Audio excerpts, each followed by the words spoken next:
Quiere decir que hace 3 años que trabajamos con esto, porque el 20 de marzo del 2023 el libro entró a la imprenta. 3 años.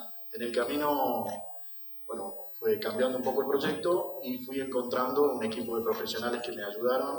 Me ayudó mucho la familia con el material, Bettina, bueno, Vicky con su dedicación al diseño gráfico, y hablé con Analía, le pregunté quién me podía ayudar. Tenía piezas muy separadas, nunca había escrito un libro, había escrito de todo menos un libro.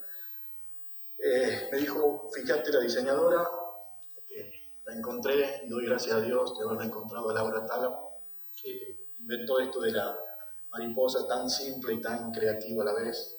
Nada más claro que la transformación como eso.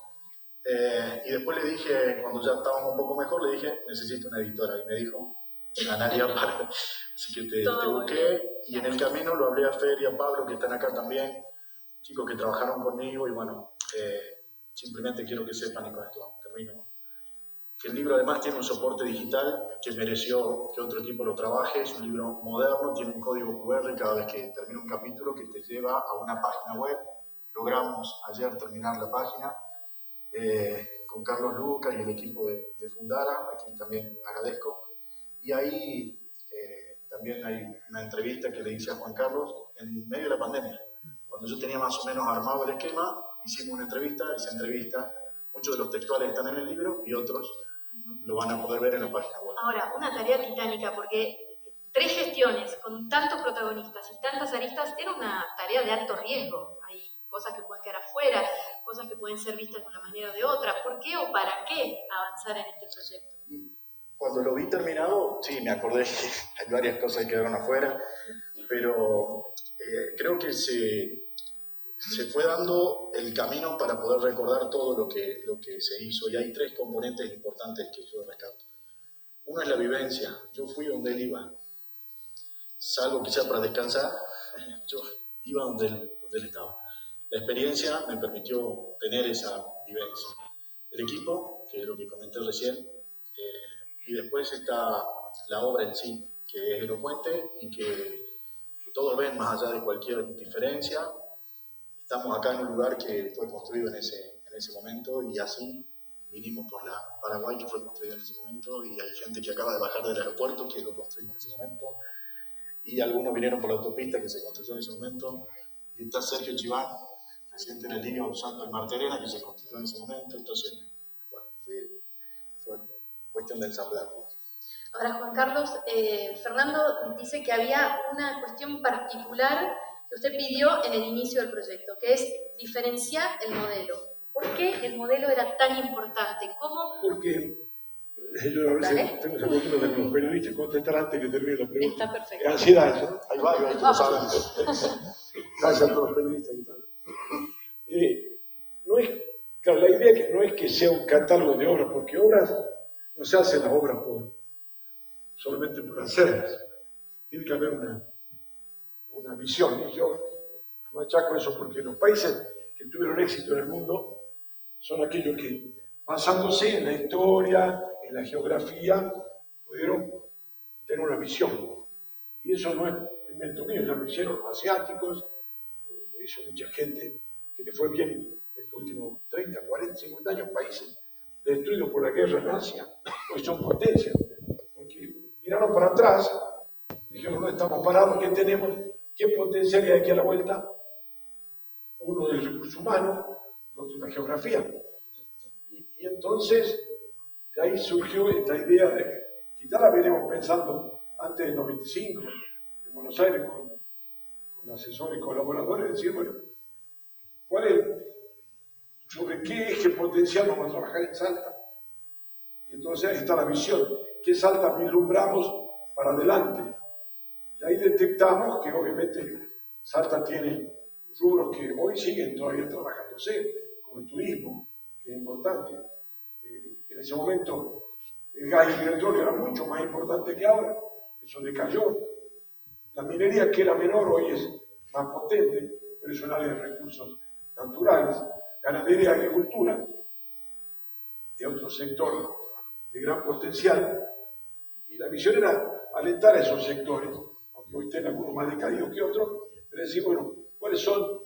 ¿Dónde está el futuro de Salta? No vamos a imaginar ni fabricar cohetes a la luna, ni hacer aquí una zona como Las Vegas, ni nada parecido. Acá tenemos lo que tenemos, cultura, tradición que vale, historia, gente valiosa para hacer cosas, bueno, potenciamos el turismo, potenciamos los recursos naturales, y esa es la visión por la cual trabajamos. Ahora, ¿qué hay que hacer para que eso se exprese? Bueno, había que hacer infraestructura. Nosotros llamamos social a todo lo que se entiende como social, pero le agregamos, por ejemplo, el agua potable, el saneamiento cloacal, todo eso como parte de la salud de la gente, la calidad de vida y la salud. Está todo el área que pensamos de infraestructura, hospitales, escuelas, entonces esa era el área de infraestructura social. Y hubo una infraestructura productiva, que tiene que ver con la hotelería y el turismo, los caminos, el gasoducto La Puna y otros gasoductos que hicimos en Anta, en el norte, las líneas eléctricas, la interconexión. Entonces, en eso ramificamos la obra en esos sectores y bueno, de ahí empezaron a salir los proyectos. Al principio, recuerdo que no habían turistas, porque había venido el cólera y estaba muy mal en la década del 90. El turismo decaído, la prensa de Buenos Aires magnificó dañinamente como el cólera fuera que tuviera por la calle acá. Pues, eso fue en el 90, 92. Y después, bueno, empezaron a aparecer los turistas con la promoción que hacíamos y empezaron a faltar hoteles.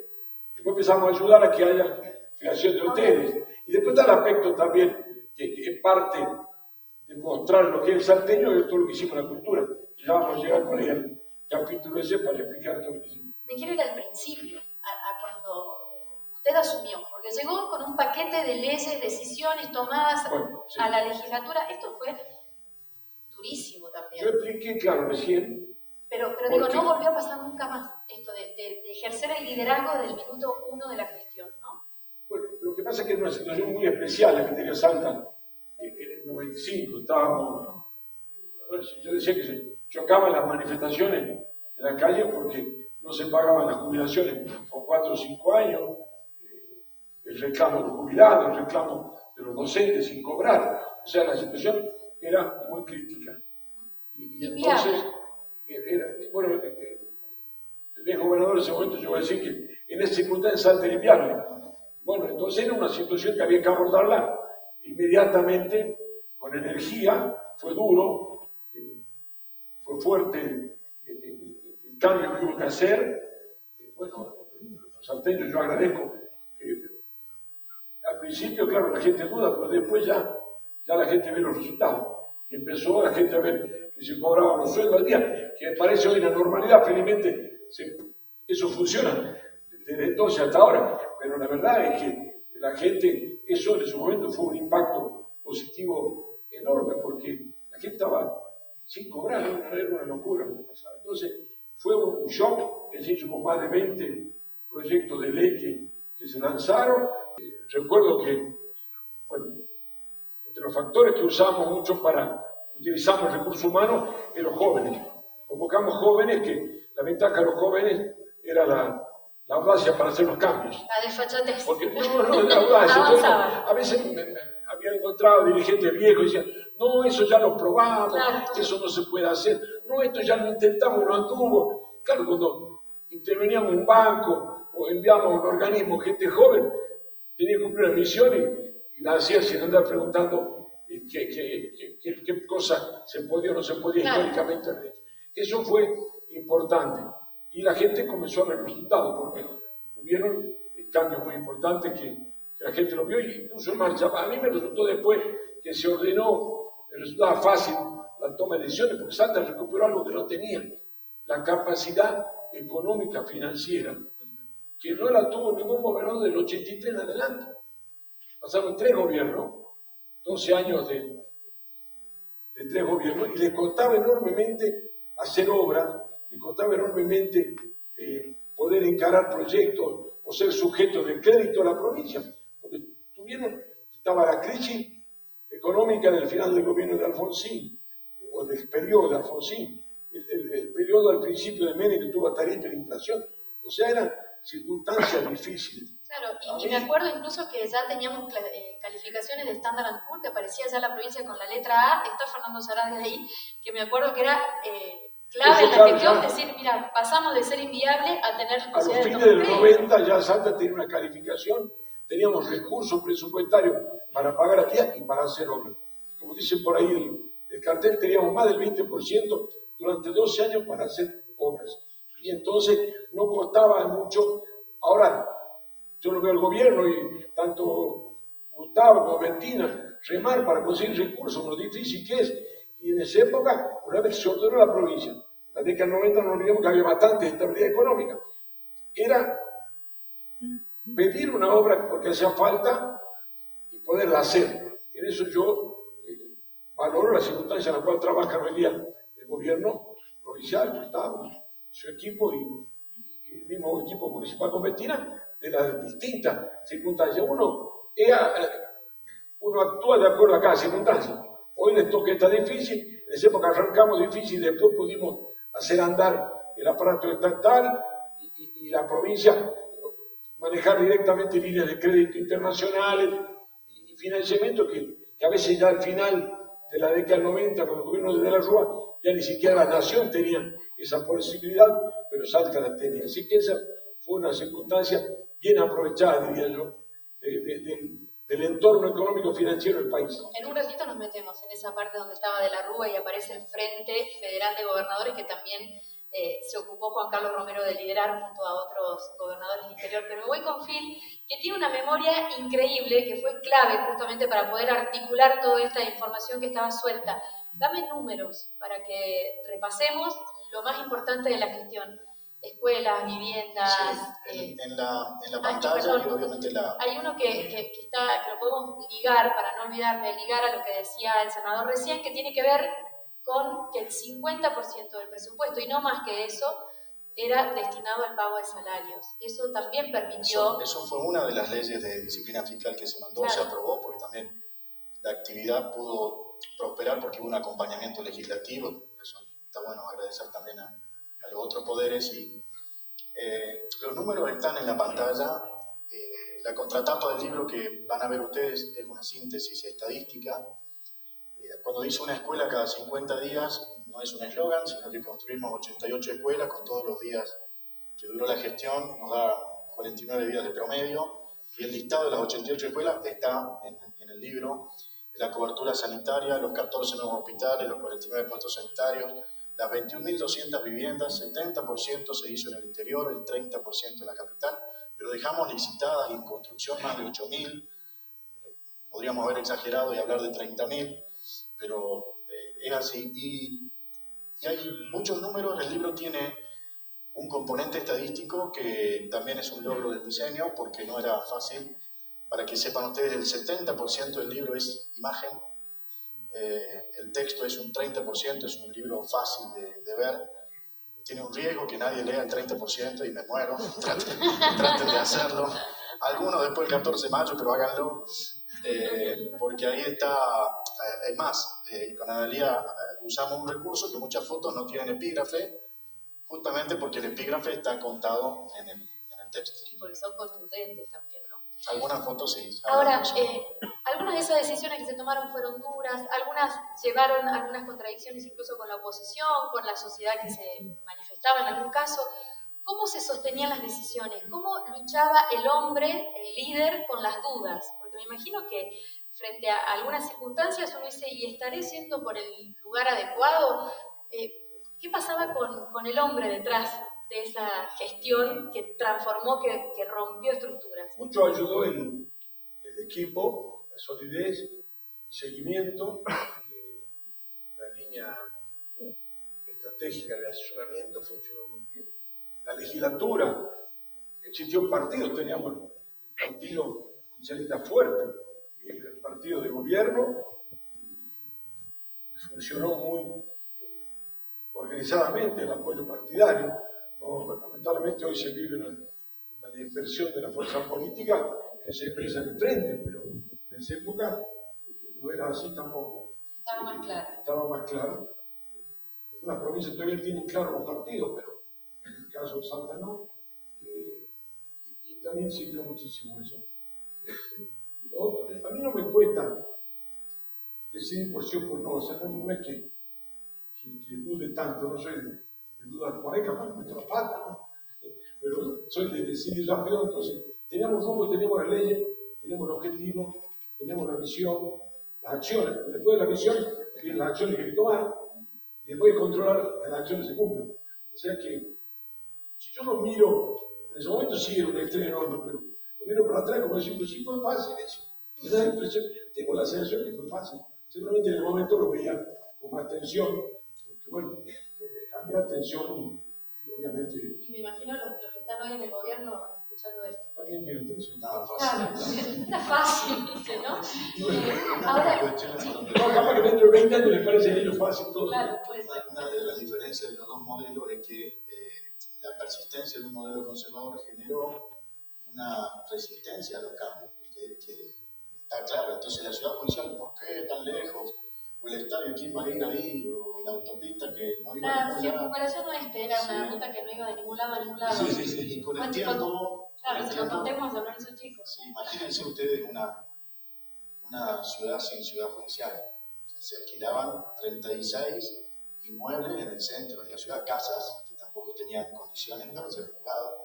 El costo que representaba. Con la plata, eso está explicado, con la plata que el gobierno se ahorró en el alquiler, se pagó el crédito con el cual se construyó la inversión. Ahora, con el paso del tiempo, con esto, como recién decíamos, ¿no? Capaz que dentro de 20 años tenemos una mirada distinta a eso. El paso del tiempo, la mirada más sabia. ¿Qué autocríticas hay?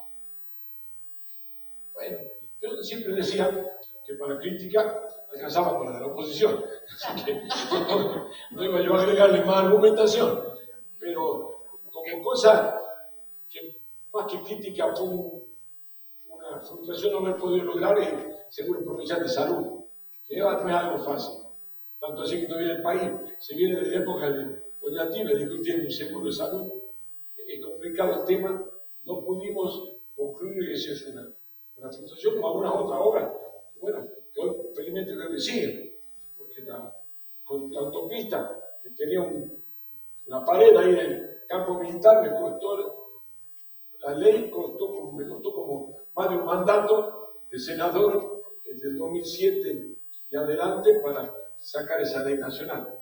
La vez que sacó esa ley, bueno, se demoró un poco más y el gobernador Sáenz la comenzó, que la última etapa que queda de la oeste y norte, que conectándose está pronto a inaugurarse. Y obviamente que eso también muestra que hay una continuidad en las políticas de Estado que tienen que ver con la conectividad, con temas de vincular la provincia, la ciudad. Bueno, lo mismo está haciendo Bettino en la ciudad, siguiendo cosas que uno no puede quedarse, hay que seguir haciendo. Y en eso veo que, bueno, hay cosas que hoy se ven en este momento que siguen en marcha, como también el turismo, que es una cosa que es importante, que no hay que quedarse, porque en el momento que uno se queda, lo otro no pasa, que es lo que le pasó al país, tantos años de estar quedados, los otros países lo fueron pasando.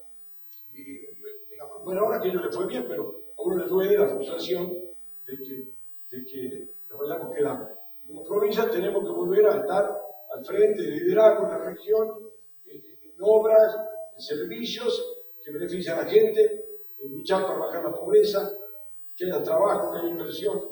El marco nacional no ayuda hoy día, pero bueno, Salta tiene que estar, como está pasando con la minería, al tener una gran oportunidad, se mueve, más se va a mover cuando haya un clima de orden económico y de crecimiento en el país. Lo hiciste público, por eso lo traigo aquí a la conversación. El tercer mandato también fue algo complejo, ¿no? Que haya 3 mandatos. Ah, son fantásticos, yo no me quejo de ese mandato. Pero sí creo que conviene el cambio que se hizo, valoro el trabajo que se hizo, porque lo que se comprometió el gobernador Sáenz cumplió, porque también la experiencia dice que hay más renovación si lo hacemos cada 2 mandatos como tope máximo. Bueno, Y en un ratito y hablamos eso también es importante para los otros cargos, que antes no existían. Antes tenía límite el gobernador. ya sea 3 o ya sea 2 o ya sea 1 en la Constitución del 28, pero hoy también eso va a permitir una renovación en intendencia, legislatura, consejo, ¿no? O sea, también creo que es un avance institucional que ha apoyado, sin sentirme contradictorio, sino aprovechando la experiencia, apoyo lo que se hizo.